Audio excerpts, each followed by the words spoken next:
Last week, yet another court date for ex-beauty queen stalker came and went. We'd been expecting things to proceed with her entering a plea of guilty or not guilty, but no such luck. All we got was another vague reason as to why she's not ready and a new court date issued, months from now. There have been many court dates since she has been arrested. It's been over 18 months since she's been arrested for her continued stalking and harassment, and she still wants to drag things on, to seemingly try and stay relevant in our lives. As an aside, the amount of court resources and taxpayers' money that's wasted is actually really astounding. Anyway, onto the story. To recap, my husband dated a beauty queen title holder of a well-known pageant before me. They broke up long before we met.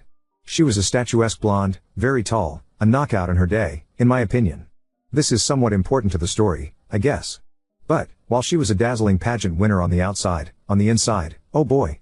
She could be charming and beautiful if she needed you, but mostly, she treated people around her terribly, including my husband, and he eventually broke it off with her. But she never went away. She would continue to call and email, repeatedly, even after my husband and I met. If anything, her calls increased. She would call over and over again, day and night, even after my husband, then boyfriend, blocked her number. She would ask for money, and threatened to go to the police claiming he abused her if he didn't give it to her. He obviously did not give her money. This made her very upset. The threats increased and became more malicious. But when that didn't work, she would switch tactics and try and sweetly ask him for help with certain projects she was trying to get off the ground, or more accurately, have him do the work for her and she'd take the credit, with the promise that if he did just this one last thing for her she would go away. He did not reply. So she would go back to being malicious. Any tactic for attention, or for what she really wanted, money. My husband was terrified. Because of course, while he never did anything to her, it would be her word over his, and he was terrified of ruining his reputation and career. We unfortunately ended up at an event she also attended. She had been waiting for us to arrive and had placed herself near the entrance of the event. As we walked in, she stood across the room, looking me up and down, laughing and whispering into the ear of her date, making a point to try and make me uncomfortable. But that was okay. She was easily ignored until she ambushed me as I came out of the bathroom. She had clearly been waiting for a moment I was alone. She towered over me. She is very tall. I had no intention of having it out with her, and as I hurriedly walked to find my husband, but she kept pace beside me, hunched over, so she was at my eye level. I'm 5 feet 5 inches, her head turned towards me. She was like a caricature of herself as she ambled beside me, smiling maniacally. "Where is your man?" she hissed in her heavy accent. Her eyes were black. She looked like out of a Tim Burton movie, hunched over with that crazy demonic smile. "Watch your back, pug," she added, grinning. She liked to call me names like Pug because I own pugs, and I guess she thought this was an insult. What I didn't know then was while I was in the bathroom, she had walked over to my husband and had thrown her arm around him while he was in mid-conversation with someone, and introduced herself to the man he was talking to, as if she and my husband were together. My husband unwrapped himself from her clutches and told her to beat it. She then beelined and waited for me to come out of the washroom. We stopped going to the parties.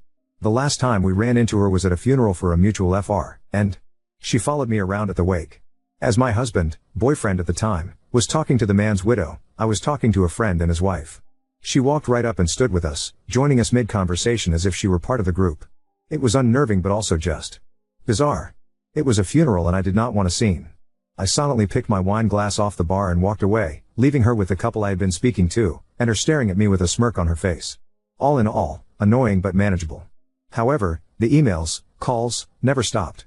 She would call my husband over and over, day and night, even though he had long blocked her number. She would drive by.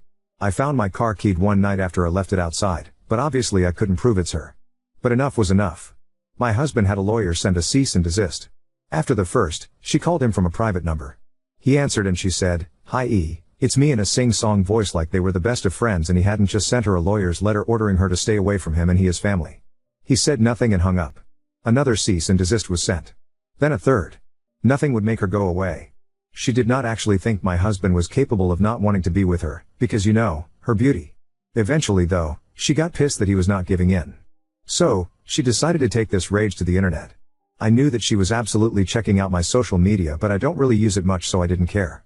However, she created a fake Twitter account and tweeted husband's name as a fraud and tagged his colleagues, friends, investors, family members.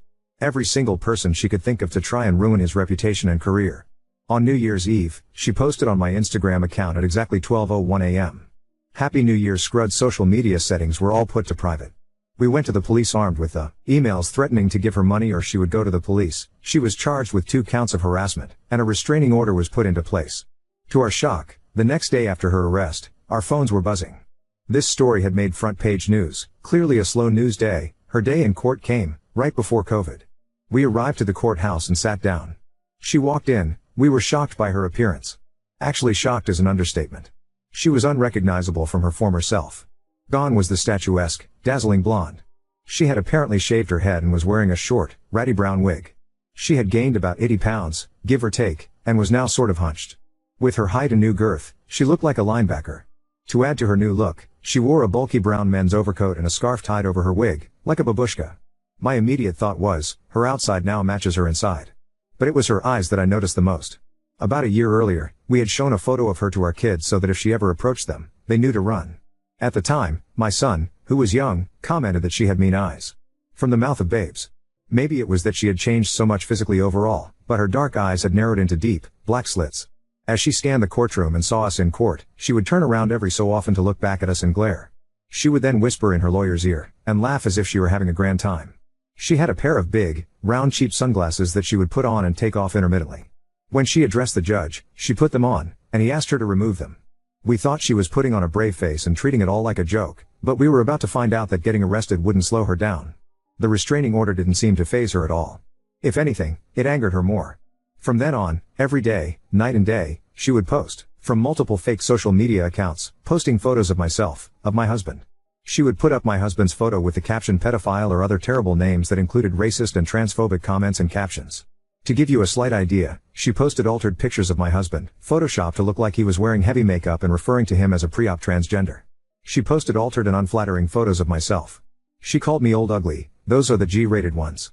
Listen, I am no beauty queen myself. The name calling, while obsessive and gross, wasn't what bothered me most. Although I'm not going to lie, seeing hundreds of photos of myself on her fake Twitter account calling me ugly and obsessively pointing out every single perceived flaw did succeed in getting me down at times. Why did I keep looking? Because it was like getting a glimpse into her unraveled mind, just in case it was a clue of what she was capable or thinking of doing next. Because it wasn't her insulting posts that fazed me. What bothered me most were the sinister captions, keep an eye on your kids because I be watching, or why don't you plant some flowers in your front yard, or be good to your kids because you never know what could happen. How was your Uber Eats order? She would post pictures of me with an arrow directed to my head, which I perceived to be a gun to my heart. She posted pictures of my husband's workplace, which she was not allowed to be within 2 blocks of, in accordance to the restraining order, but the police said this could be just a picture she took from the internet. She posted Agatha Christie quotes like every killer is usually someone you know well. Or your end is near. Her Twitter profile banner picture was taken from a movie poster and said stalker like she was in on the joke. We called the police again, but they said there wasn't anything they could do since she didn't explicitly tag us. Oak screenshots of everything. Many of her posts were nonsensical, but most were photos posted of us on this fake account, all altered with derogatory or ominous captions. But we couldn't get her shut down. I became anxious anytime my kids were outside shooting hoops in the driveway. My elderly mother wouldn't take the baby out in the stroller, she was too scared. It affected all of our lives. Life became dramatic. Ex-beauty queen would taunt us with catch me if you can. She posted close-ups of her dog's genitals, or a piece of her dog's shit with my name beside it, the implication obvious. It bothered me she now had a dog, since I didn't think someone like her was capable of caring for anything living. Then the calls started back up, this time to our home line. Yes, we still have a home phone, lol. Bitch, and then a hang up. Karma will get you, and then weird chant-like calls, as if she were reciting a spell. Sure enough, she posted photos of a pentagram and candles, as some sort of altar, in the caption ring ring. Finally, the police asked us to come in and give video statements. We gave them a drive containing thousands of screenshots of posts she had made. They arrested her again and charged her with 2 more counts of criminal harassment. My husband was angry at this point, but as Mama Bear, I just wanted to get this over with. She mentioned the kids frequently and ominously many times in her online rants, also calling them rude names, which I won't repeat here because these are the things that upset me most. The judge also issued a social media ban for her. By the time she was rearrested for the second time, her fake Twitter account, which was literally mostly insults or references to my family, had 16,000 tweets in a 3-month period. She has no followers, so they were just to herself. The porn sites I had been continuously being tagged on stopped. Things quieted down tremendously. But I still get follower requests that I believe are her. But at this point, we were all on edge. I kid you not, I felt weird walking into my kitchen at night to make a sandwich, feeling creeped out that she was outside watching. I put nothing past her, as nothing is more dangerous than a desperate woman who has nothing to lose. Which, by the way, was one of the quotes she posted. I don't know what is wrong with her. I believe, from what I've researched, she is a malignant narcissist. Perhaps some other mental issues at play here, but I can say she was a terrible person long before she decided to try and make our lives miserable. Crazy beauty queen turned stalker, I would love nothing more than to never meet again. But if going to court helps you stay away from us forever, then bring it. As an aside, I wanted to mention that we heard from a reliable source that after my husband broke up with her, she allegedly became known to police for other reasons. While my husband dodged a bullet regarding her threats to go to police saying he abused her, apparently other men have not been so lucky. Since I can't post pictures, I'll leave you with one of her posts, one that may not make much sense but to us, it was a statement to let us know she enjoys this drawn-out court process. Many of her posts are in her native language, so this is translated. Violent women, and the cruelest, never answer questions. They like to continue the misunderstanding indefinitely. So I seek to contact people only in order to torment them. My cruelty is my last attachment to the world, and my last chic. Update 1. Hi everyone, I posted about my family's experience with my husband's crazy beauty queen ex. It's been a few years now. I wasn't going to post an update because I wanted to let sleeping ex-beauty queen stalkers lie, but I still get a ton of messages asking how things are going. I figured why not? We feel more protected now that it's over. Thank you again for all your kindness and support. Here's my original post. To recap, my span dated a beauty queen of a well-known pageant before we met. Once we started dating, she went nuclear and it felt like we were living straight out of a Stephen King novel. It was a scary and stressful time, to say the least. I'm sure it would give her great satisfaction to know she affected our lives in such a negative way. Let me start off by saying, the court process is long. It took years for resolution. During that time, she had to live with an assurer. For those who don't know, because I certainly didn't, the assurer has to front up the bail money, which was over $1,000 but under $5,000 in her case, and have the defendant live with them while they are out on bail.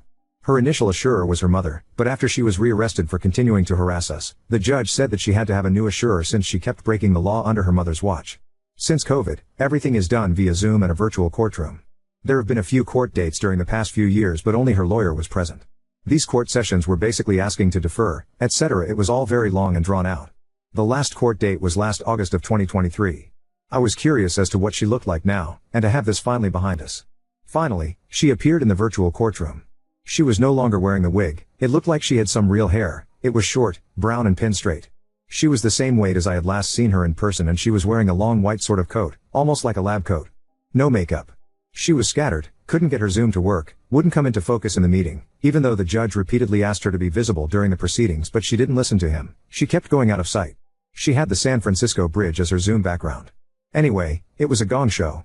But in the end, the result of this last court session was that she didn't plead guilty or not guilty, instead she was able to agree to certain terms or risk being arrested again. To be honest, I found it slightly confusing but at least it was officially over. The most interesting part for us was after the virtual court proceedings were finished, the judge told us we could switch off our cameras. We did, but she didn't. So my husband and I watched, fascinated, as the judge presided over other virtual cases and she, on mute, sat on a chair and called someone on her phone. She began crying, then laughing hysterically, then crying again, but looking into the camera as she's doing this. I couldn't tell if this was accidental or not. Was she trying to gain some sympathy or was it an honest mistake? We will never know. Lastly, I add this with a huge caveat that this is pure speculation. I had mentioned in my original post how she posted pictures of her dog's / with my name beside it. However, when my friend looked through the pictures, she observed that no way could / that size come from such a tiny dog. And when I look at it, I couldn't help but agree but my brain refuses to process. If it's true then. Ew. However, this also will be something we'll never know. Probably for the best. Either way, karma has caught up with her big time. We know from one of the bail variation requests, she lives in subsidized housing. I haven't seen her since her in person since the original court date back in February of 2020. I received quite a few messages from people who knew who this was and said they had run-ins with her, specifically a person who claimed a family member had been scammed out of money by her. That's all there is to tell. Our lives have moved on and I'm happy to report that no news is good news. I'll always be extremely cautious about my social media settings but I don't think about her anymore unless I get a request for an update, etc. Now on to second story. Found out my longtime friends don't value my wedding, they're bailing on my bachelorette and giving me a cheap group gift. I, 38F, am marrying my fiancé, 38 male, next year. I'm the last of my friends to get married and honestly, I made my peace with being single and getting a dog before I met my fiancé. I am part of a group of 6 girlfriends who have all known each other since college. We've been through everything together, breakups, holidays, weddings, babies, promotions. When I told them I got engaged they seemed happy and sent me congratulations messages, but when everyone else got engaged they threw them parties or went out for dinner to celebrate, they didn't in my case. I gave them nearly a year's notice on my bachelorette party, which I'm keeping low key as I don't want a big thing. We're going for dinner and drinks at one of my favorite restaurants in our city. However, slowly, all of my friends have been dropping out, saying they can't get a babysitter or they have to work late or they're on a work trip. I've obviously invited them all to the wedding as well, which again is a small affair and one has already messaged the group chat saying she's not sure she can get a babysitter for that day. My wedding is months away and I'm finding it really hard to believe that she knows that far in advance. 2 others have also said they're not going to stay for the reception as they will be tired by then. Here's where I may be the asshole. The straw that broke the camel's back was when I sent the link to the registry. My finance and I already have a house together, so we're asking for mostly small things, nothing goes beyond $50 and we're delighted with anything that anyone chooses to buy us. They sent a message into the chat saying they were going to band together to get me an air fryer as a group gift. It costs $40, so I was a bit surprised that they seemed to be chipping in about $8 each. Over the years, I must have spent thousands of dollars on their weddings, 2 of which were in overseas. I have attended dinners and brunches to celebrate their job promotions and bought gifts for their babies, all the while feeling terrible about myself watching my friends celebrate the happiness I never thought I'd get. I sent a message just asking for clarification if it was all of them buying it together and one replied asking if I was calling them cheap and then there has been dead silence since. That really wasn't my intention, but it really feels like because I'm last, they're just over having to do these events and it's really feeding into my insecurity at getting married so late. But they do have legitimate reasons for these things, they all have lives and kids and maybe not as much money as when we were a bit younger and maybe I'm just letting my insecurities get in the way. Update 1. First off, I wanted to clarify a few questions that were asked. I didn't care at all what they bought us as a gift, I didn't care if they got us a gift at all, it was never about the air fryer. I really wasn't calling them cheap, I was just clarifying if it was coming from all of them. I also didn't ask if they were getting us a gift, they brought this up themselves. I couldn't put my finger on why it made me feel a bit weird. I think the word I was searching for was disrespect. Someone said an $8 gift is worse than no gift and I think that's the heart of it. The money issue came up as well. As far as I know, all of my friends are fairly solvent. We all work in the finance field, mostly as accountants, 3 are very senior in their firms and all of their husbands have good jobs. But we never discuss money, and I know kids and the cost of living is high at the moment, so I'd never want to assume anyone's financial status, but everyone seems okay. The other issue was a lot of people asked how often we see each other and the answer is quite regularly. We made a pact years ago to meet up at least once a month no matter how crazy life gets and we've mostly been able to stick to that. The 6 of us usually meet for Sunday brunch. Apart from that, I live in the same neighborhood as 2 of them, so we do dinner occasionally and parties for their kids etc. are a must. The last question was my wedding isn't child-free and is in our city. I love kids and my friends' kids are surrogate nieces and nephews to me and they are all invited.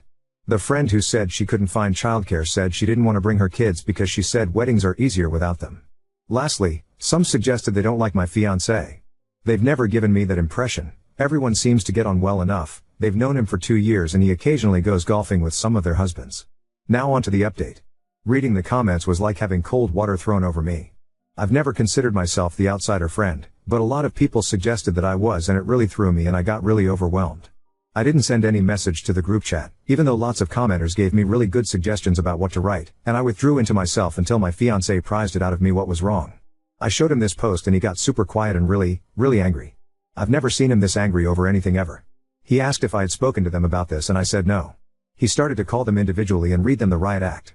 He called them $8 assholes and said he would be sending them an itemized list of the thousands of dollars I'd spent on them over the years. He called bullshit on the one who said she couldn't get a babysitter and she indeed said she was sick of having to go to the same boring wedding over and over and yours won't be any different and he lost it at her. I hate the idea of him fighting my battles for me, so I asked him to stop after the 3rd person. I sent a message into the group chat asking if we could all speak as a group and the 3 he called sent voice messages saying that my fiancé was a psycho and that they wouldn't speak to me anymore. I just felt really tired and defeated so I sent a message saying that if they didn't want to be friends anymore that was fine and to consider their invitations withdrawn to the bachelorette and wedding. No one has replied, so I guess we're done. I suppose I'm better off, but I don't feel that way. I just feel numb and sad. They've been such a big part of my life for so long and I really feel the loss and I'm so sad I won't see their kids anymore. Some of them refer to me as Auntie and it's making me cry that I won't see them grow up. My fiancé has apologized for rushing in and for not asking me how I wanted to handle it, and I've accepted. We're good and I am looking forward to our life together. I mostly wanted to say thank you to the kind Redditors that showed me the light about this and offered congratulations on our wedding and even offered to buy us a gift. I've never watched Sex and the City, but I'll watch the episodes some people mentioned, it seems like I'll relate.